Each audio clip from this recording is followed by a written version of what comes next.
All right, welcome back to Unheard Journeys. I'm Mike DePalma, alongside my good buddy Mike Bloomfield. We got a great guest today, Frank Tisellano, over 35 years in the tech industry, recently retired. Can't wait to hear your story, buddy. Thank you. Thank you for having me, guys. I can't wait to hear how you play more golf now than you did when you were working. That's true, yes. You were playing a lot of golf. You know, when you work for the guy that I worked for 20-something years, you don't have a chance to play golf. You know what I mean, Mike? Yeah, he would say, yeah, we worked for the same guy for a while. And if you've got a good golf score, that means you're not working hard enough. Oh, is that what they said? Pretty much so, yeah. I've seen you. You're pretty good. Yeah, I'm okay. If he played with our former boss, he'd be shanking it on purpose. Yeah, when I played with him, he was like a pro. Well, I guess anyone's a pro compared to me. That's true. Sorry. So, Frank, we want to hear your story, where you got started, right? So 35 years in the industry. Were you always in the tech industry, or where'd you start? Okay, so actually it's 35 years in high-tech sales, a total of 43 years in the tech industry. Believe it or not, it actually started, I'll go way back and say, it started in high school. My senior year, I took a course called Introduction to Data Processing. Open up the textbook. The first chapter lists all of the different careers at the time in technology. And one of them was programmer making $500 a week. And I was like, oh my God, I definitely want to do this. So I went to school at St. John's, studied computer information systems. St. John's, Staten Island? St. John's, Queens. Okay, that one's still around. That one's still around. Staten Island is gone. Unfortunately, yeah. And graduated in '81. Got lucky. Got a job with a computer consulting firm out of Manhattan, where for about 3 years I worked with probably the smartest guy. I think one of the smartest guys in the world. I believe he invented security for Bluetooth or something like that. He worked at so really genius guy, and worked in this bank for 3 years. Actually built one of the first systems that I'll call something like web services, but for mainframe. So I got lucky. He taught me a lot. After about 3 years, I realized that all these other guys sitting next to me were making like $50,000, $60,000 a year as a consultant. And here I was a couple years out of college, still only making $22,000. So I was like, I got to think about finding a job where I could get paid. So, but it's not always about what you make. That's true. That's true. It's about, I call it my 4 C's, Mike. It's about career, compensation, challenge, and content. Those are the 4 things that I look for when I went out to get a new job. Yeah, I definitely don't want to be challenged. You want to be challenged. That's why we do podcasts. Yeah, that's right. Yeah. But we're not getting compensated for this. We got to discuss that, bro. So right. Frank, let me ask you just to go back a little bit. So you're getting into the tech industry, late 70s, early 80s, right? So you're taking this course. Was it something your friends even knew? Like, you're getting into this industry. Was it so new that people are like, what? Something with computers? Like, how hard was it to try to explain to your friends and family exactly what you were doing at that point? I would say it was probably hard. All we knew back then was Kaseya watches or like computer, with the little calculator, they're still around. The little handheld video games. Yeah. I can't remember, maybe like the first stuff were out back in then. the 70s, the Ataris was out. Yeah. So, I told them I was going to start working on computers, and everybody knew what a computer was. Yeah. It was kind of like this nebulous. That's what I'm saying. Like this thing in the back of the room that no one really knew what it did. Your parents were probably like, computers? You're going to go nowhere in life with those. Yeah, it's true. Yeah. We're going to play video games all day. Yeah. That would have been nice. Yeah. So, and he graduated at 81, you said, college? 81, mm-hmm. Before I was born, you? I was one. I was an 80. I was an 80 kid. Yeah. Yeah. Thanks. I think that should be part of the podcast. We should make the guests feel as old as possible. Because I'm starting to feel really old, so I gotta feel a little younger. At our kickoffs, Fred and I would always laugh. Fred Vicola, our CEO who Mike and I worked for, we would always laugh. We would always say like 90% of the people in the audience would be up on stage weren't born when we started working. Yeah, and it's true. Crazy. Yeah. Yeah, if you look at the Kaseya, like if I go through most of the employees, they're probably mid-20s. Yeah. I think about the tech industry they're walking into compared to what it was you were walking into. Now it's like you want to get, as a career path, my 12-year-old wants to get into it. You know what I mean? So you're kind of at the forefront of that. Tech is cool now. Exactly. But I wish it was like when I was in high school. I would have actually been cool in high school. I know, it's funny. I had a friend whose wife would always brag about what her husband did. And for like 10 years, he was in advertising. Oh, my husband's in advertising. My husband's in advertising. All of a sudden, tech became cool. And I found out he was the CIO. He was the CIO of an advertising company. Yeah, exactly. It had nothing to do with advertising. No. All right. So now you're 3 years, you're moving on. Right. And this is when you started transitioning into the solution engineer kind of sales type role? Not yet, Okay. almost. So then I went to work for the city of New York, specifically the New York DA. I leveraged my knowledge from the bank to build a system that allowed the DA's case tracking system to pull data right from NYPD, the police department. So it required this web services like technology. Back then, it was in something called CICS. I don't know if you ever heard it. It's a online transaction processing technology from IBM. And so I built the system. A couple of years later, I'm still Actually developed. You were I was a developer. Yeah. So my first 8 years, I was a developer for the bank, for the DA's office.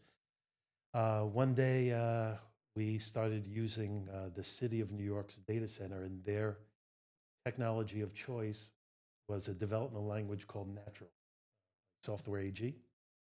And it was multi-platform, so you could run on mainframe, you could run it on mini time. And they came to me and said, hey, we need a new system for our investigative division. But it has to be, what do we call it now? Air-gapped, right? It needs to be air-gapped. We need it standalone. No one else can access it except this one group. I said, fine. I said, so what is the system going to do?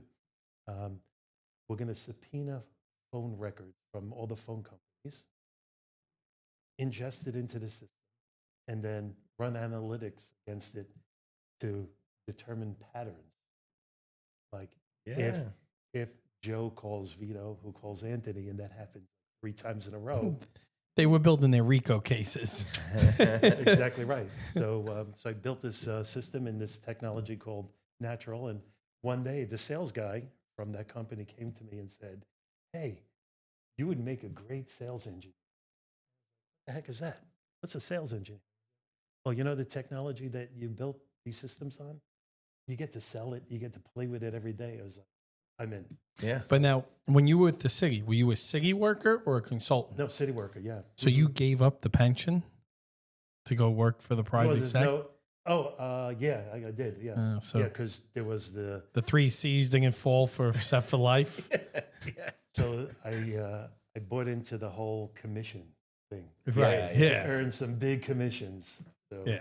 So that's Right. Big money early rather than be set your whole life, That's pension, That's right. healthcare, all that goes forever That's a good point. Yeah. with the city job. But I think it paid out. It paid out for you. I think those it did, yeah. those Kaseya stocks and Dago stocks are really paying. I hope so.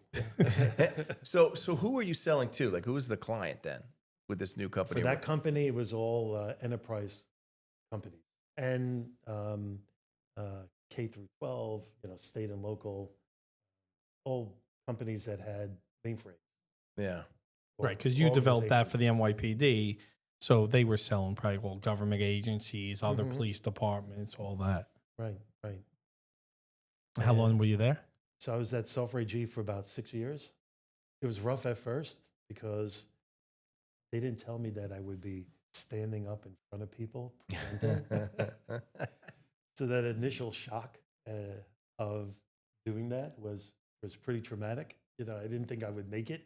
Yeah. But then I realized, you kind of read a lot of books about how you get over the nerves, how you let your personality, come through. I cannot imagine you being nervous to speak. And that's what right, that's just about what I was going to say. I guess because I've known you at the end of your career. You're the first one to talk to people. You're everyone knows you're very sociable. So now to think and go back and think there was a time when you were up there like, holy shit. And if you were a developer, were you the typical developer who wanted to be hiding behind the screen?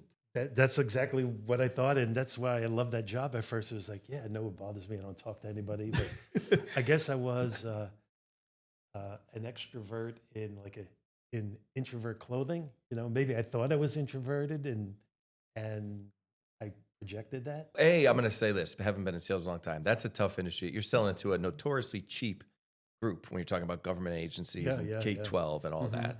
But, you get into sales, you need that type of early on, that type of failure and like nervousness. Because once you start getting said no to, it gets a lot easier to make phone calls, to be honest, if you're in that kind of extrovert space. So now you're in that space, you're in that spot for 6 years or so, right? And so what next? Let's see. So I moved to a company called, I'm trying to think, Prism Solutions. It was the founding company of the technology called data warehousing, big databases, that kind of thing. And I was there for about 3 years. We got crushed by a competitor. From there, I went to a company called Intera, where we were one of the first managed hosting companies. We had amazing technology, amazing concept, but I think we were a few years before its time. So we competed with what's the name of that company? Like Amazon Web Services, came after us. They came. Those types of right. You were before the Azure, AWS, all that. Exactly. I'm trying to think of the little guys. I can't remember the name of the company out of Texas that does small hosting. Anyway, I worked for them, and again, before its time, and the company went under. And I got hired by a company called Identify Software. That's where I met Fred Vicola, who was the former CEO of the company that Mike and I worked for the last 7, 8, 10 years, whatever it was. And so Fred was now how old, and what was his role at that point? So he was actually 20. Well, actually, I met him at Prism, 23 years old. Yeah. A sales guy. Yeah. And I knew he was going to be successful from day one. That's another guest we got to get on here, Mike. Yeah, for sure, yeah. He's got a crazy story. Yeah, he's got lots of crazy stories. And 23 years old, and watched him grow from a little sales guy thinking he was going to close every single deal he can possibly close, which he almost did. So we went to work for Identify Software. We did an 8-year run. I went from being a sales engineer to running sales engineering worldwide for Identify Software. We probably had about 160 sales engineers around the world. Yeah. Both on the pre-sales and post-sales side. I kind of lumped them all together. And we did really, really well there. We got acquired by BMC Software. Worked there for about 3 or 4 years. They sucked up my division, kind of let go all of the senior management, like most acquisitions do, and worked for CA for a few years. Same thing happened. Or worked for a startup. We got acquired by CA. Same thing happened there. Worked for a insurance brokerage software company that actually Fred Vicola started. We did that for a couple of years, and then that's when we went to Kaseya back in. So you came as a team. You guys went at the same time? No, he went a year before me. Yep. I actually worked for Splunk for about a year. Big software company, very successful, and then a year after Fred was at Kaseya, he called me and he said, "Hey, I need you." I was there almost 10 years, You're almost Fred Vicola's Robin Quivers, pretty much. Yeah. right? Howard went over to another station called Robin, It's, said, "I need you here." I need you here. Yeah, That's an interesting comparison, Robin Quivers. I might have come up with another one, but What you want? Hey, come on. That's no, I think she's. But maybe 20 years ago. yeah, exactly. So when you get to Kaseya, because this is an interesting 10 years that you ran, right? So tell everybody about the size of Kaseya at that time. And you've been through, as you could tell, everybody in the tech industry, a lot of mergers, acquisitions, you're getting acquired and all that. But when you get to Kaseya, because we competed with Kaseya for a while, and they, it was a relatively small company. Like, the company I was at, we would win a lot of deals. It wasn't like, and to see the crazy growth of that. So where was Kaseya when you joined? So I was employee number 249. For reference, there's about 5,000 now, right? About 5,000 now. We were losing money. We had revenues of maybe $80 million at the time. I had a team of 8 or 9 worldwide, a few in Europe, 5 or 6 here in the States. And in the 8 or 9 years, as you said, Mike, we went from 250 employees to over 5,000. We went from revenues of 80 million to 1.5 billion, or whatever that number is today. We went from losing money to having an EBITDA of 500 million, sorry, 500. So it was a tremendous accomplishment, I think. And when you joined, was it just business management tools, or what was under the stack when you got there? When I got there, so it was only our RMM, BSA, our PSA, BMS. We had just acquired Anvil at the time and Traverse. So we had basically four products. What was the last one? Traverse, the network, it competed with Alvik. Okay. Is that one still around? Traverse? Yeah. Nice. We use the technology from IT Glue. Right. To then the network glue and whatever. Yeah. Exactly. Yeah, 4 products, and now Kaseya has 4 products, something like that. So every vendor, especially in the tech space, they're promising you the world, right? Like, the vision here, right? And anybody, even if you're not in the tech industry, you know that kind of momentum, right? There's ways to become a millionaire. So I'm sure that was kind of the dream 8-9 years ago. But now you've gone through it. How confident were you that was going to succeed at that point, where they're losing money and they've got 4 products, that this vision that Fred had was actually going to come to fruition? You never really think about it when you're in the journey. I didn't think, hey, we're going to, well, maybe I did. Maybe I thought. I was going to say, that's all I thought about, Frank. Yeah. Fred's vision is always, build the company and make, many of the employees millionaires. In his, what did he call that? The leadership task force. Leadership task force. Thank you. Yeah. There was about 100 of us, and every meeting he would do this thing where he would say, put your left hand on the shoulder of the person next to you. And I just want you to know that you're touching a millionaire. Yeah. He remember when he did that? I am. I remember the first time I went down there and I saw that. Yeah. So, I guess we thought that there was a possibility, and knowing him as long as I did, I knew that he would do anything it took to make that happen. And, thank God it did. Yeah.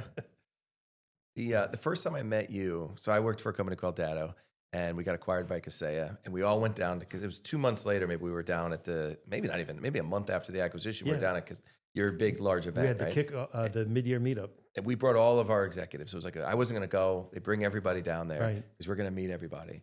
And to be honest, you were the only one that came over. You probably remember, and it was me and a guy, Jason Price, who's also a guest on the show. We're there, and you came over, and you're the only executive that really kind of, and it sticks in my mind. You probably don't even remember it. but you came over and were very like cordial and welcoming. And so that's the other piece I do want to get into. So the growth strategy was mostly through acquisition. So you saw the acquisitions that went really well, the ones that struggled. And so you were, as a leader in that, you were part of that. So how did you learn how to accept in an acquisition? Because anybody in any industry knows that those could be very difficult to blend two different cultures and companies and all that. So what did you learn along the way about how to successfully go through an acquisition? Well, when you acquire a company, you acquire people, you acquire the products, you acquire the customer base. I think that was a big thing. I thought the most important part of it was the people. Yeah. And given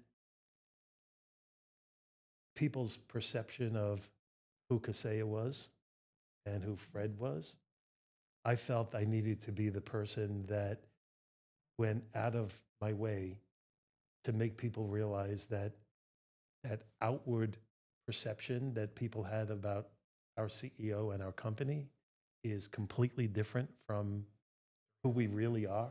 Yeah. We really are warm people. We really are people that want to help our customers, even though most customers think we just want to sell them something, which is true. We want to sell them something because we know it's going to help them. Yeah. Right. Yeah. Trying to help make them millionaires. Yeah. I still can't understand why people think that way, but thinking about our industry, guys, there are people, MSPs, whose owners are very technical and business savvy, like Mike. I don't know. I assume you could see him pointing, Mike. And then you have the guys that are not business savvy at all. They're just purely technologists. Yeah. And they just don't understand business and they don't realize what we're trying to do. So right. I always They just see an acquisition and they just want to go and complain on Reddit. That's right. Yeah. That's it. The biggest part, the biggest thing there was, we were a publicly traded company and there was like a 2-month blackout period, right? So it was all this uncertainty. And you saw, people that I worked with left, because they didn't know. And they were reading Reddit and Glassdoor and all those different things. Right. And I'm not lying. You were one of the reasons, and a couple others, that was like, I'm going to stay. Because I know the people, like you could sit there and get buried in, Reddit and all that stuff. But I was like, I know the people that I've met, all the leaders that I've met were actually very welcoming and actually very like, hey, I know I've been through this or I've seen people go through this. And it was one of the reasons why I stayed. I'm not exaggerating that. That's why I ask you, like, you definitely had a skill at that of like calming down anybody that's been acquired, especially if you're a publicly traded company. Your mind goes crazy about what's going to happen. So somebody like you that comes in, definitely kind of settles your nerves, Well, it was the one time I went to DagoCon after the acquisition and you were there and everyone kept saying Frank's like their dad. He was like the work dad to like the whole Kaseya company. Yeah. Well, if you remember, Mike, when we got acquired and 8/31 the news comes out and you were one of the first people to text me.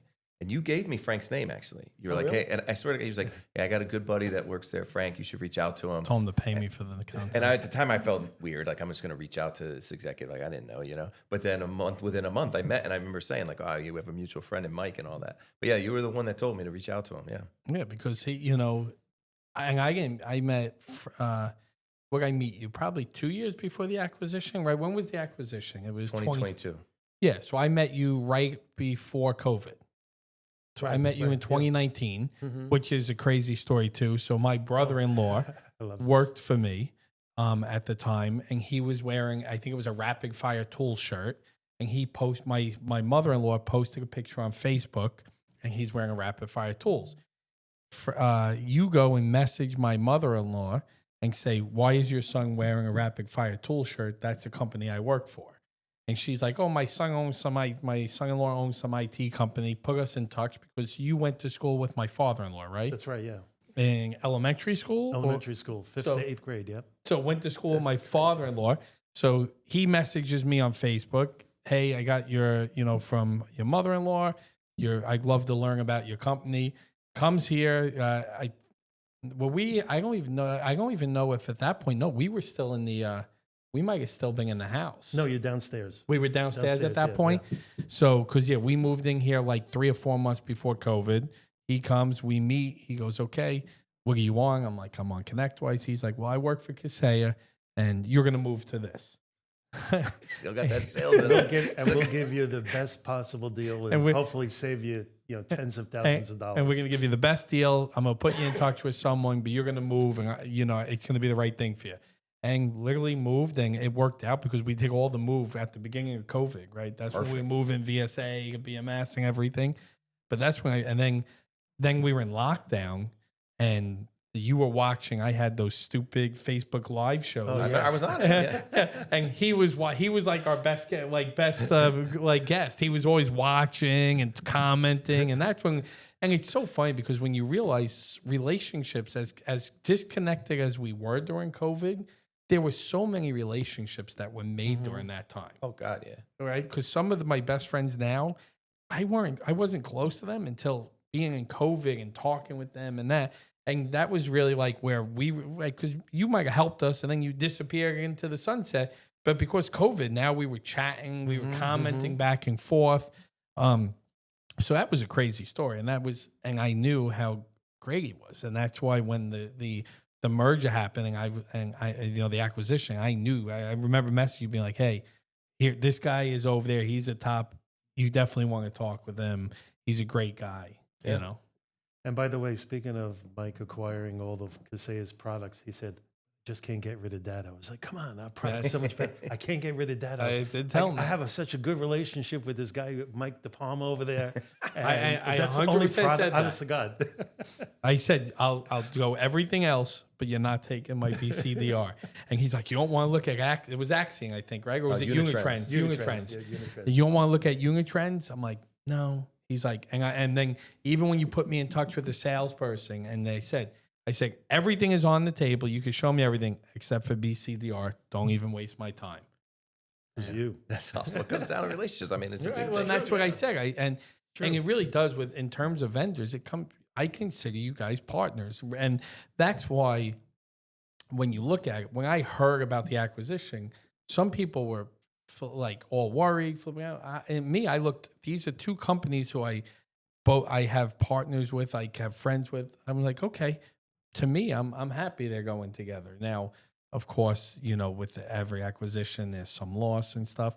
But then remember, the bad thing about that was I commented on Facebook because there was all people going through how terrible this is, how terrible it is, how terrible. And I wrote on a Facebook comment how I thought it was a great thing for the merger.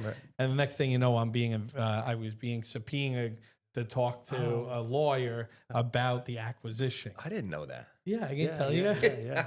I do remember you coming to our defense. I remember Frank would get mad. I thought I was being scammed. I get a LinkedIn thing from what's the word? Is the word a merger or whatever? Or no, because it was a public company or whatever it was. No, you weren't. You were public. We were public, they weren't. yeah.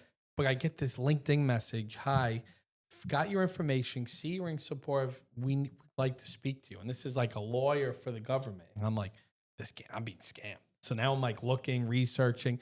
It's a real person. I'm like, could you please email me? Because I want to see the email come through.